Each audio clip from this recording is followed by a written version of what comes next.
Well, many of us will be popping bottles of champagne to ring in the new year, and there are a lot of ways to enjoy your bubbles. We've got Nathan Luginbill here, sommelier and owner of Wine House, a retail shop and wine bar in Greenville, with some advice and ideas. Welcome. Fantastic to be here, Margaret. Yeah. Merry Christmas, Merry everything. A lot of celebrating happening right Yes, about now. absolutely. You brought several different kinds of champagne, several different kinds of bubbles to consider for a festive evening. What can we learn? What did you bring? We did. We have 4 different bubbles, 3 champagnes and 1 sparkling wine, because it's obviously not from Champagne there, but a little Jean Vassel here from Boozy area in Champagne. We have Baresh and Fils, a Grand Cru from my area in Champagne. Krug, which your kind of traditional cuvee, been around since 1844-ish, I think. And then you have a Cremant de Loire. So Cremants are made outside of Champagne, but are great values for sparkling wine. So yeah. And you kind of selected something that you think across the board, people are going to be pretty happy with any of those selections. Oh, absolutely.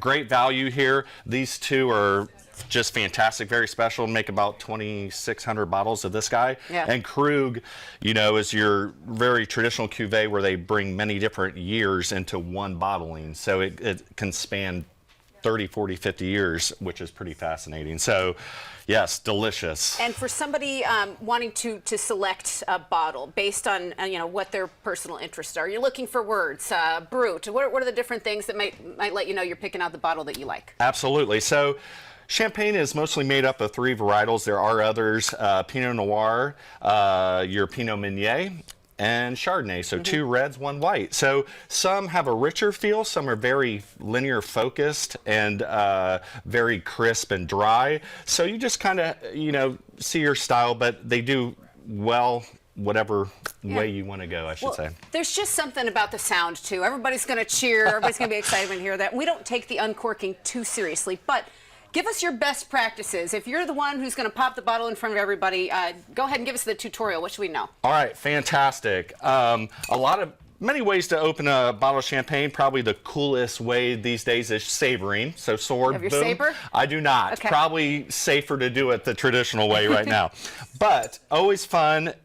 It can be a little dangerous too, but anyhow, we'll do it the traditional way. One thing to think about is there's a lot of pressure in there, correct? With all those bubbles, so it can be dangerous. We just don't want to look down the bottle and you know, point it away from your friends and loved ones. Exactly. And you always want your thumb on top of that. You never take the cage off, which most people think you take the cage off first. Really? But if you take the cage off, then the cork can fly out at any time. So you just have your thumb there, the cage stays on, it helps you grip it. Okay. And you should just hear this little hiss. Listening? If I do this right. Nice. And you save all the bubbles in there.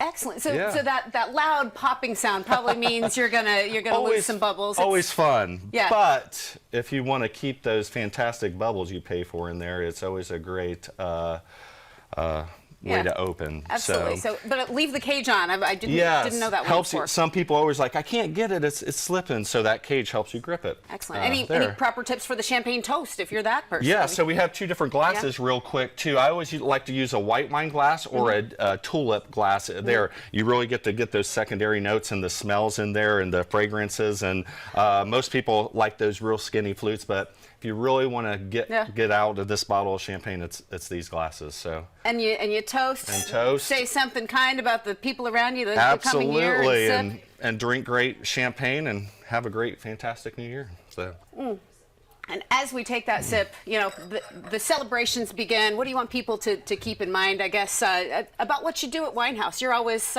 inviting people to come spend special occasions with you. Absolutely. Wine House, once again, curated wine list. We have many champagnes if you want to grab them.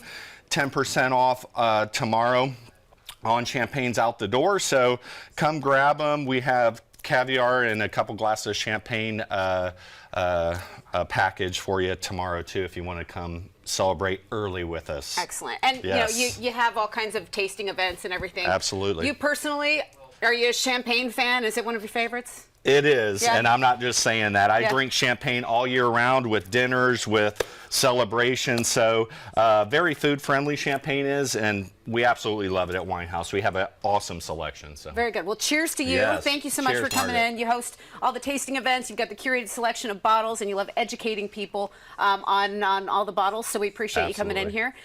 Winehouse, a retail shop and wine bar located at 475 Haywood Road. The phone number on screen, and people can follow on social media to keep up with all your events. Awesome.